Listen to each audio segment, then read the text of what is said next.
So Christmas Day, we ended up in the emergency room for Wesley because of his malaria. And while we were in the emergency room, one of the doctors asked him what he had gotten for Christmas. And Wesley was so excited, and he said that he'd gotten his very own pair of socks. And that was really embarrassing. And because that's all he told the doctor, that he was so excited that he got his own pair of socks. And he pulled up his pant leg to show the doctor his new pair of socks. And so I told the doctor I had to explain that what actually behind the scenes, our family has always not always, but for the last year and a half, we have the same pair of socks for all, not one pair, but same socks for all of us. We wear ankle cut black socks, and they're the men's socks, and they are all the same size. And when they get washed, we just toss a bunch in everybody's room, and that's how it works. And it's worked for us for a year and a half, and it makes sorting really easy. And if a sock gets lost, it's not like it's missing a unique mate, because there's tons of other black socks that are just the same. So anyway, for Christmas, we had given Wesley a pair of socks with a pirate on it, and he just loved the pirate on it. And so that's what came out to the doctor, that he had his very own pair of socks.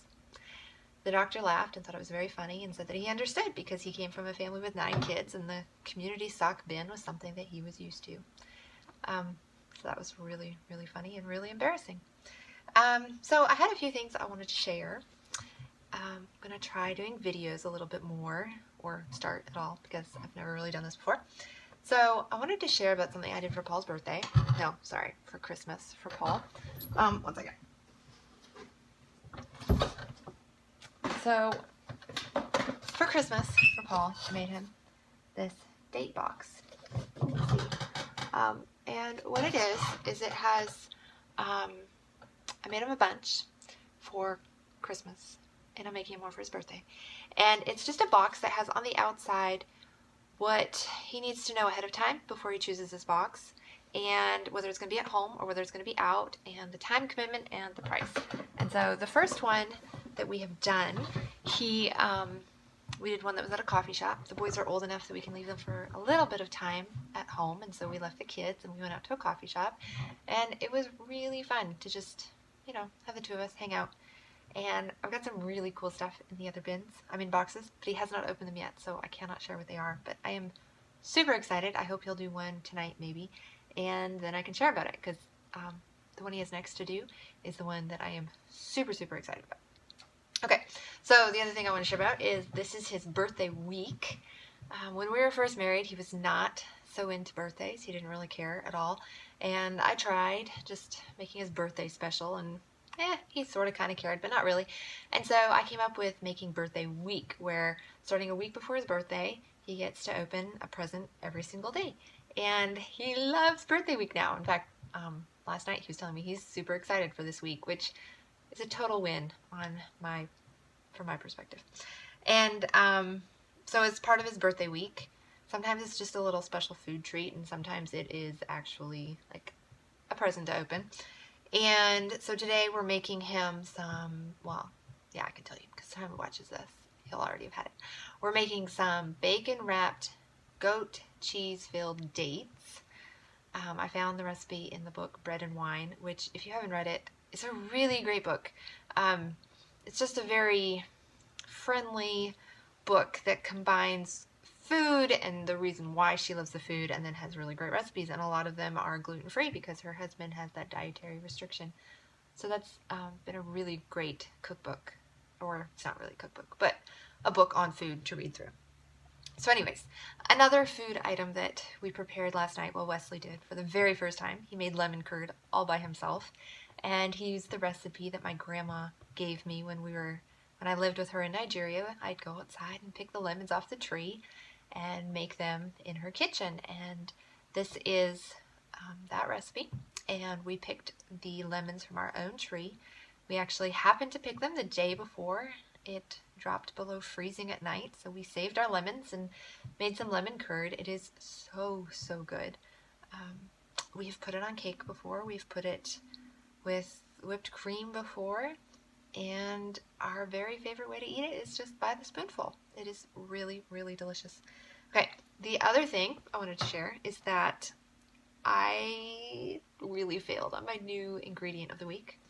So every week I buy a brand new ingredient from the grocery store, something that I've never made before or worked with before or tasted before, because sometimes it's truly just a new type of chocolate bar.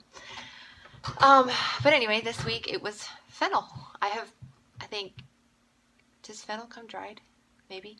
Because I feel like I've probably used it in some way dried, but I have never bought like just raw fennel. And so I did. And I used it in soup the first day, and that worked. Sort of. That worked. I mean, it was good. But then I decided I was going to roast fennel, and that was an absolute epic failure. I had it in the oven for 35 or 40 minutes, and it really never cooked properly. It smelled really good, and the flavor was there, but it did not cook properly. So I need to try it again. I read that maybe you should blanch it. Is that the right word? Like put it in a pot of boiling chicken broth so it gets a little bit of flavor and it will soften it, and then roast it. So I'm going to try it that way next time I buy some, because I'm determined to figure out how to use fennel properly when we cook. All right. So the final thing I wanted to share was about my books that I'm reading this year. I've got some really great books that I'm reading. But before I share what the books are, I wanted to share how I read the books, because I did this a couple years ago and I read so many books, and then I had so many people make fun of how I read my books that I decided maybe they're right. Maybe there's a better way to read books. And so I realized that there's really not a better way for me to read books. I need to do it my way. So the way I read it is I have a stack of books all going at the same time, and then I read either a chapter from each book before I move on to the next one, or a section, because some of them are a little tough reads and I cannot read an entire chapter, or I don't know, my brain would explode. So I read a section from the harder books, and some of the books are a little easier, and so I'll read 2 chapters from them because they are like children's books, and so I will read a little bit more. But I kind of just keep myself going through the books, that before I start back at the beginning of the stack, I have to read through some portion of the entire stack, and that really just helps me read through the books. All right, so I want to share which books I have that I have started reading in 2018, because there's some really good ones, and you might want to check them out too.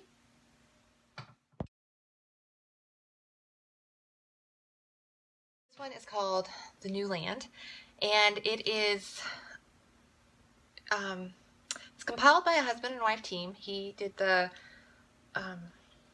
work, like the commentary in it, and she did all the illustrations that are really beautiful. Let me see if I can find one to show you. So what it is a collection of journal entries from explorers that explored America, from the earliest voyages to 1621, told in the words of the explorers themselves. It is so interesting. I really, really like this book. And I'm thinking that I'm going to put it on the list for the boys to read when they hit high school. I'm sure they could read it right now, but they're a little young to really get it. Yeah, so I think it's going to be a high school read for them. Okay, this book is so beautiful. Paul got me this book for Christmas, and it is from Flow, who's a magazine that I really enjoy, and it's just a book. It's got all sorts of beautiful, beautiful pictures and really thoughtful, well-written articles. It has little notebooks throughout. It's just a really thoughtful, beautiful book. Lots of things to think about. Through it says An Unhurried Adventure in Creative Mindfulness. That's a great book to check out. It's pretty new. I think it came out in October. All right, this one I'm reading is Your Mind Redefined, and Rediscover God's Plan for Health, Happiness, and Hope. This is one of those books that I'm really reading like a page at a time, because it's just a lot to take in.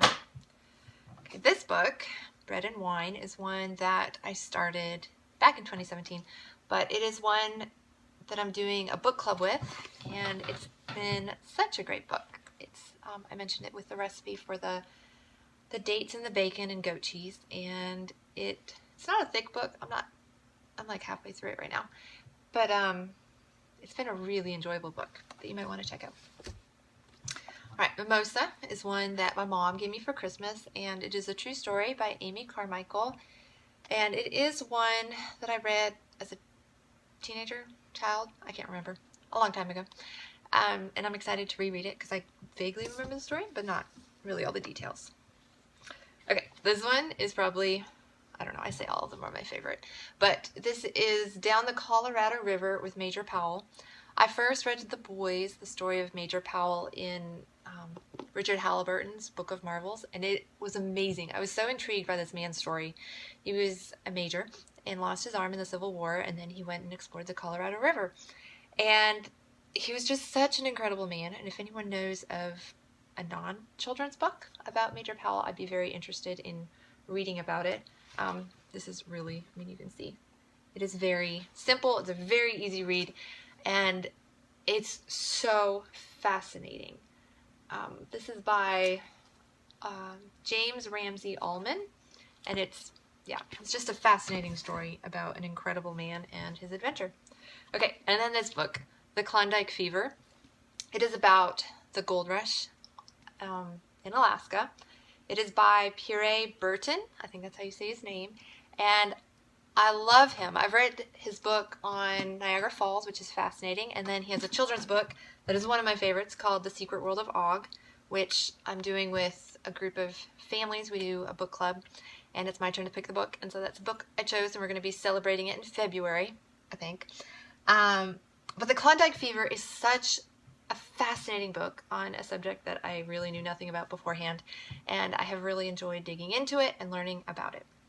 Final thing I wanted to share about my book reading is I shared how I'm reading books, but I also started something brand new. In my traveler's notebook that I carry around, I added a notebook for the year. And I've always done a commonplace notebook, but I have started doing a very intentional one where I am adding things from each of the books that I read. So this is from, whoopsie, I'm losing stuff. Like, this is a picture that was taken in the hospital. Santa Claus came by the room on Christmas Day, and so Wesley got his picture taken, and Wesley says to me, "Mommy, that was so embarrassing. I don't even believe in him anymore." And then he goes, "And his breath really smelled bad," because Santa wasn't drinking water that day. Okay, so anyways, these are drawings from the Explorer's book, and then this is from the Brain book, and then I've got stuff in here from Major Powell's book. And I'm just trying to keep on top of drawing and writing, just documenting things from the books that have been meaningful. And obviously I'm behind because I only have those 3 books in here documented. Anyways, I just wanted to share that. Thank you for watching.